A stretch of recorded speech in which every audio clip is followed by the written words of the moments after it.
Hello dear students, welcome to this video lesson. Today in this video we are going to learn nutrition in humans. Human nutrition is a holozoid type of nutrition where the food is taken inside the body and it is digested by the action of different enzymes into different parts of the alimentary canal. So here in this diagram we are going to see what are the various parts of the alimentary canal, and also we will see what are the different digestive glands and the enzymes secreted by them, and how do they help in the process of digestion. Now let us see here the different parts of the alimentary canal. First, the digestion starts right from the mouth itself. Here this is the mouth or the buccal cavity. Our buccal cavity consists of the teeth, the tongue and the salivary gland. So the teeth help in the mechanical breaking of the food into smaller pieces, and tongue helps in proper mixing as well as proper mastication of food with the saliva. Right? So afterwards the food is converted into a food bolus and it is swallowed with the help of the tongue, and the food bolus moves down through the esophagus. Here the esophagus is the only part of the alimentary canal where there is no digestion occurs, right? This can be one question to you, like name the part of the alimentary canal where no digestion occurs. So that will be your esophagus or the food pipe. So food pipe helps as a channel for the passage of food or the movement of food from the mouth into the stomach, right? So our next part of the alimentary canal where the digestion occurs is the stomach. The stomach, the food bolus reaches to the stomach, and in the stomach there is a regular movement and the churning of the food which convert the food into the chyle. Right? So this is the part of the alimentary canal where the protein digestion is started due to the presence of protein digesting enzyme called pepsin in the stomach. We shall discuss during the part where we will be discussing about the digestive gland. Then I will discuss how the different enzymes act on the food. But now let us see here. So in the stomach, the food is further broken down. I mean, the enzymes secreted by the gastric gland, that is in the gastric juice, help in the further breaking down of food into its simplest form. But still, in the stomach, the food is not completely digested, right? So the food, due to the regular movement and churning of the food, it turns into the chyle. Now this chyle, due to the peristaltic movement, it will move to the small intestine, right? So our next alimentary canal is the small intestine. So in the small intestine, the food is further broken down due to the presence of the enzymes secreted by the pancreas and also by the intestinal gland, that is the intestinal juice, and pancreas secretes the pancreatic juice. So in the small intestine, finally the food is completely broken down into its absorbable form, right? That is, the carbohydrate is broken down into glucose, then the protein is broken down into amino acids or peptides, and fats are broken down into fatty acids and glycerol. So finally, in the small intestine, the food is absorbed in the intestinal villi. So intestinal villi are the inner folding present inside the small intestine. So the inner wall of the small intestine further contains, there are infoldings, right? So these infoldings are finger-like projections which give more of the surface area for the absorption of food, and further these villi are connected to the blood vessels with the help of capillaries. So in the capillary, the food, the digested food is absorbed into the blood, and finally the blood transports it to different cells and tissues for respiration as well as for the repair of old tissue and for the synthesis of new tissue. So in this way the digestion help in the digestion help in the breaking down the food into its absorbable form. So in this way, the digestion of food is completed in the small intestine. Now, the undigested food are further moved to the large intestine.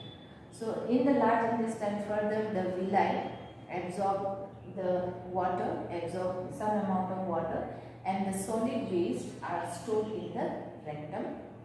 And after this, the undigested food or the undigested food or the solid waste is defecated out or removed out through the anal opening, right? So in this way, our digestion is completed in different parts of the alimentary canal. So such type of digestive system where there is two opening, one for the entry and one for the exit, is a complete digestive system. So in this way, the food is finally digested, absorbed, and then the waste is removed from the body, right? Now let us discuss how different enzymes act on the food molecules, right? As the food that we eat contain different components including the carbohydrate, fats and proteins, and since enzymes are specific to its substrate, so different enzymes are secreted at different levels or at different parts of the alimentary canal in order to break down the food efficiently, right? So we will see from the beginning, right from the mouth, what are the different glands and the enzymes involved in the digestion process. Okay, now first we will see in the mouth. So in the mouth we contain the gland called the salivary gland, right? So this salivary gland secretes the enzyme called salivary amylase, right? So this salivary gland secretes salivary amylase and contain the enzyme called ptyalin. Okay, so this ptyalin help in the partial digestion of carbohydrates. So it means digestion starts right from the mouth itself. So saliva not only help in the partial digestion of carbohydrate, but it also make the food particles slippery and it becomes easy to swallow and to move it down towards the stomach. So in this way, in our mouth, the chemical breaking starts with the action of the enzyme called salivary amylase, which is alkaline in medium. Now, next is the stomach. So the inner wall of the stomach contains the gland called the gastric gland.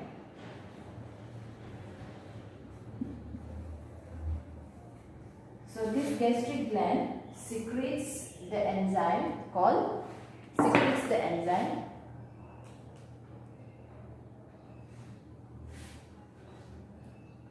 So here the stomach, the inner wall of the stomach contains the gland called the gastric gland, and then this gastric gland secretes the enzyme called gastric juice, right? So gastric juice contains different enzymes including your pepsin or renin in case of infants. Then it also includes some weak lipases and also amylase, right? But the difference in the mouth and in the stomach is that all these enzymes are functional in its acidic medium. So in order for the digestion of the food, the gastric gland also secretes the HCl, right? The gastric gland also secretes HCl apart from the gastric juice. So this HCl provide an acidic medium, right? Since the pepsin are secreted in its inactive form called pepsinogen, and these get activated in presence of an acidic medium and becomes pepsin and functional. So HCl provide an acidic medium and also kills the germ. If there are some germ or microbes that may have entered along the food, then it will be neutralized by the action of hydrochloric acid present in the stomach, right? Now, since hydrochloric acid is corrosive in nature, so this has to be neutralized. The effect of hydrochloric acid on the stomach is neutralized by the action of mucus. So mucus is another substance secreted by the gastric gland. In this way, we can understand that gastric gland secrete three types of substances, including hydrochloric acid, the gastric juice, and the mucus. So mucus is to prevent the stomach from corrosion or the corrosive nature of the acid, whereas the hydrochloric acid is to provide an acidic medium for the enzyme to become functional, right?